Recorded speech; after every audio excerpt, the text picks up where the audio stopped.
We were married in 1972. We were married for a total of 47 years, 4 months. Met her on a blind date. I often said that she should have walked away, but she didn't for some reason. And we had a really good life together. Yeah, she was a good lady. She did a bowel screening, and January the 4th we went to a clinic where they said that they would like to investigate further, and off we went in the beginning of January for an endoscopy, and that led to the meeting with the surgeon where they said that she'd got a small tumour, which was surgery was done within a couple of weeks of that month, and the result was that we went back and we had all the stuff that you see on the TV with hugs and kisses and tears, and everything was okay, and we got it in time, and early bowel screening had done the trick. And then less than 2 weeks later they were calling her back again and saying, it maybe would be a good idea to have a course of chemotherapy as a belt and braces approach to the treatment. She was never told, and I was never told, anything about any severe reactions. And that genuinely, we went in and she said, well, they wouldn't do me any harm. She said, why would they want to give me a treatment that could do me any harm? The chemotherapy was 5-FU, and it was given on the Thursday, the 21st of March. The pump containing the 5-FU was inserted, and we come home. And by Sunday afternoon, although she ate dinner, she wasn't well.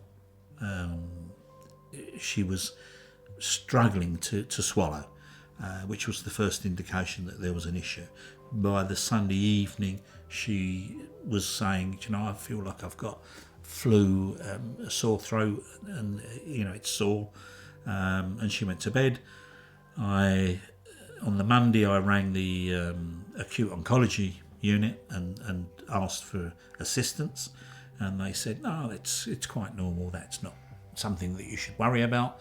And then I'll jump dates, but by the 27th of that month, I had taken her in to the oncology unit as an outpatient, if you will, because they just kept saying it's quite normal, and it wasn't. It was obviously not normal because she couldn't drink, she was vomiting, she had diarrhea,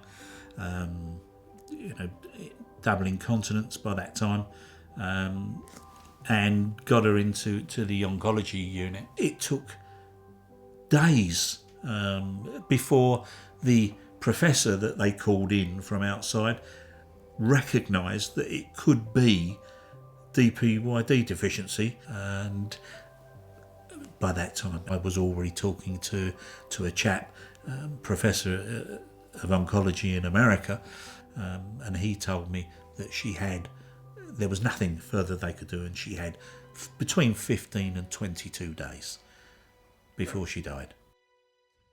Towards the end, she had to go onto a ventilator, and she wasn't conscious most of the time, and it was just a downward slope from the moment she entered. There was nothing that they were going to be able to do. It was never going to improve, and it didn't, and it just got worse. So, and I was called in on 5 separate occasions to say goodbye to her. Each time she rallied. She was strong.